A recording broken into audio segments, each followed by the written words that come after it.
going on? It is your girl Sanian, and back again with another YouTube video or whatever.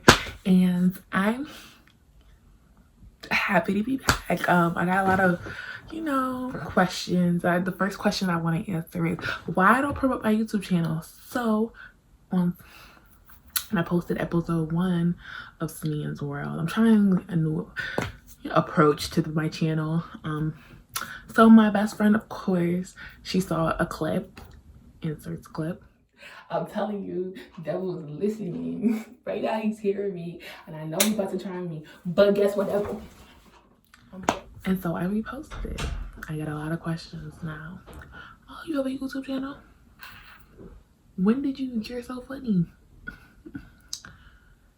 Why don't you promote your YouTube channel? Because my YouTube channel is like where I could be my real self. I feel like Instagram and Snapchat and TikTok, you have, well, TikTok now, I'm myself on TikTok too. That's why I don't post none of my TikToks on Instagram. But I'm telling you, like, YouTube, I can be myself. I can come as I am. I don't care. Because nobody, only the people that really rock with me watch me. But yeah, like, I'm different. I'm like myself here. I'm weird. I'm goofy. I'll be acting slow sometimes, but and I could just be, ratchet if I want to, or if I want to be classy if I want to.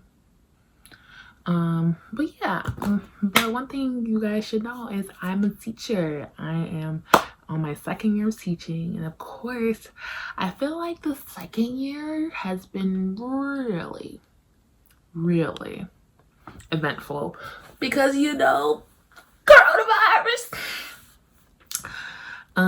So yeah, but for my 1st year teachers, I just want to give you some tips that I was writing down, like some things that I learned throughout my 1st year. I started in October, so October 22nd is 2018 is when I started, and it's April 2020. So I feel like I can give some advice. I still have a lot to learn as I'm non-tenured.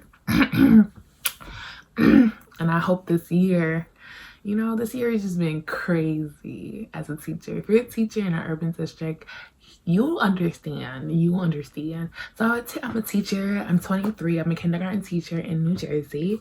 And my first, so maybe 10 things I've learned.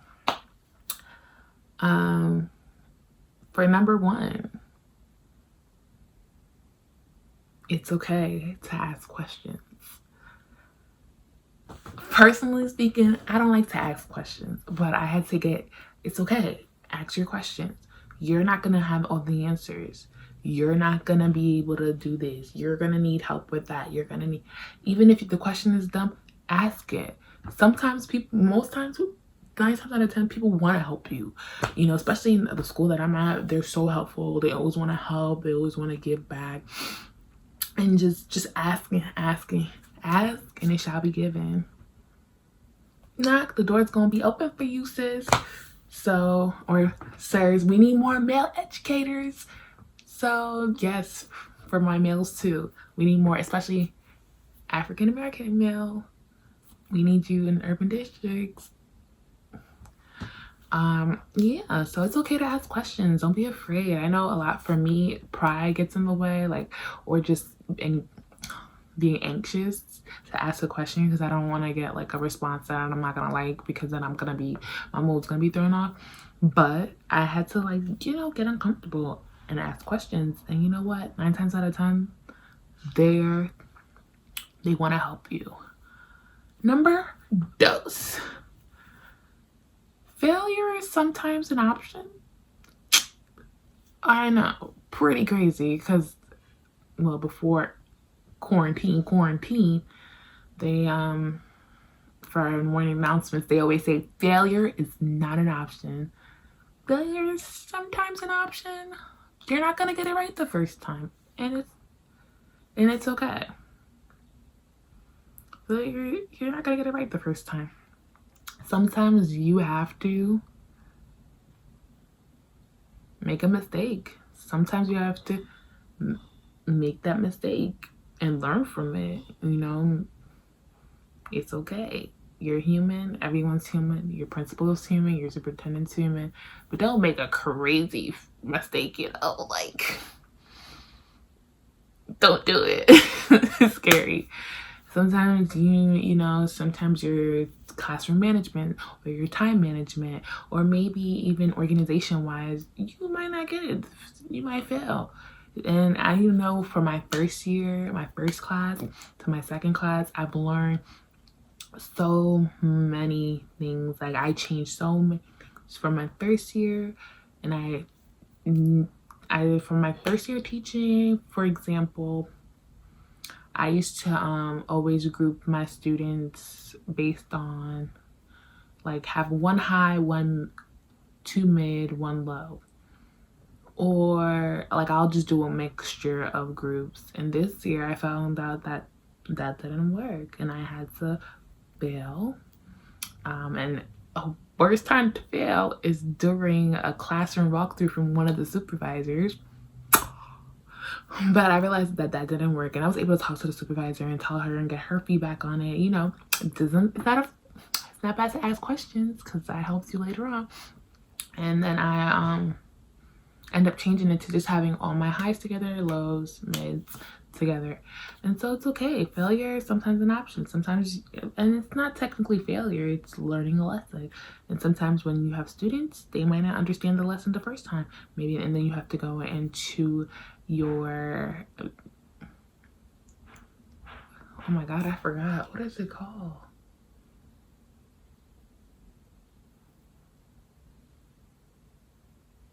A guided reading group and help them, in small learning groups, and maybe they'll get a better understanding. So if you first don't succeed, try again. Enjoy yourselves. I love to have fun. I love, play hard, work hard, but enjoy yourself. Do not stress yourself out over the tiniest thing. That's one thing I learned. I used to stress over everything, and I just realized, like, girl, what are you stressing for?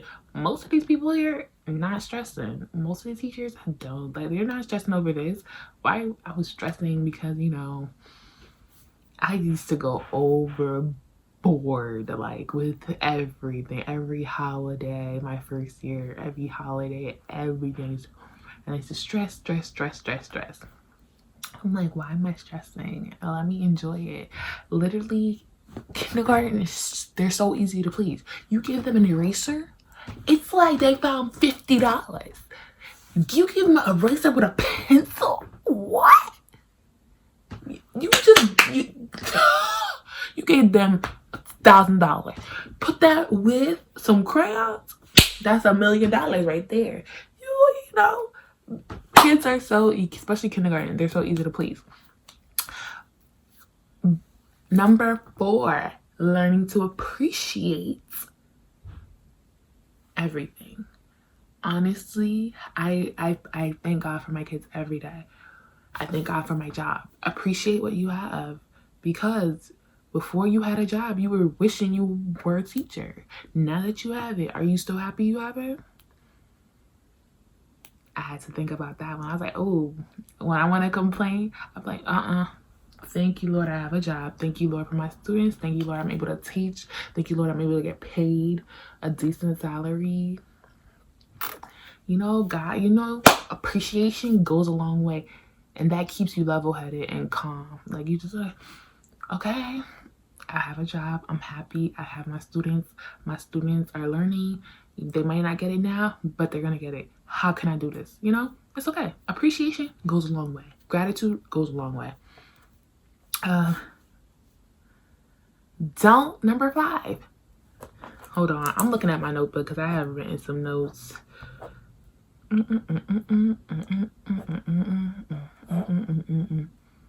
Don't buy everything. My first year, I probably was broke going into the school year because I bought everything. I had to return some stuff because there's so much stuff in the classroom. I'm like, why did I get that? I got that, this, that. Don't buy everything. Relax. sometimes, and I was always looking at these YouTube teachers and how they had their stuff together, but then I had to realize these teachers are like 10 years, 5 years in the game. They had opportunities, ample opportunities to build up their, you know,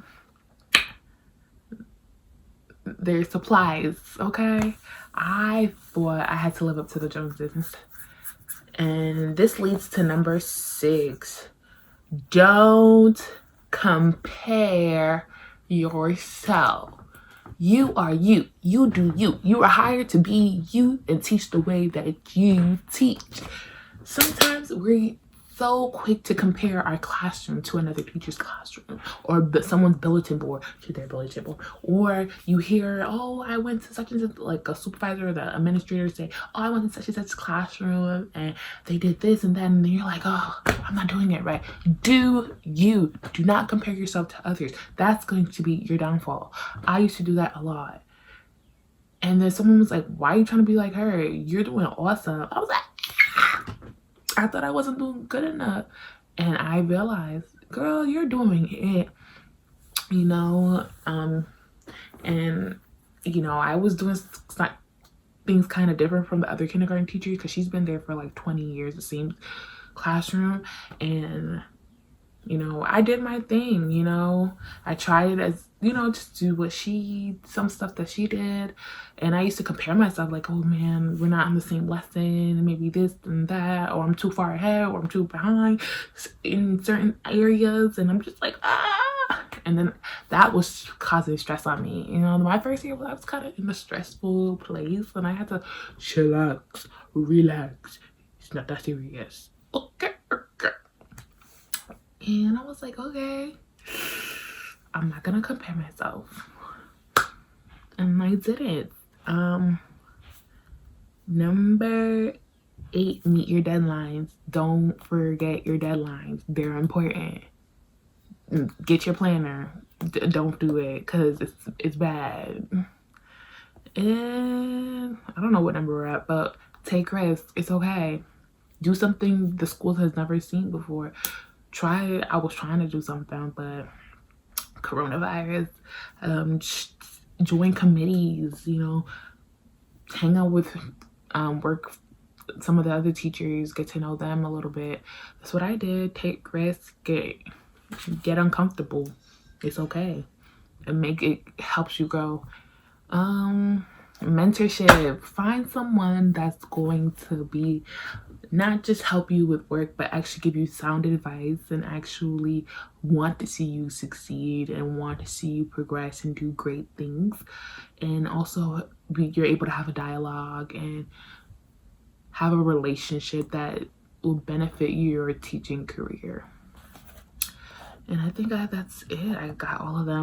Number 10, breathe. You got this. You're awesome. You can do it. If I can do it, you can do it. Teaching is the best profession ever. And once you have a passion for teaching, you have a passion for your students and wanting them to learn, it's going to all fall into place. And especially with what's going on, I'm praying for all the teachers and students out there. It's hard for teachers, but we're gonna get through this. And I think this causes us to really reflect and appreciate what we have and be grateful for our students, for our classroom, for our schools. And I think this will give us a better outlook, because who knows if we're going back to school this school year, but we'll see. Anyways, thank you so much for tuning into Sanian's World, and comment down below, where are you from? What school do you teach at? Not what school, what state you teach in. And yeah, this was like my first actual teaching video. Oh, that was pretty cool. Anyways, thanks for tuning into my channel. Make sure you like, share, and subscribe. And thanks for tuning into Sanian's World. Bye.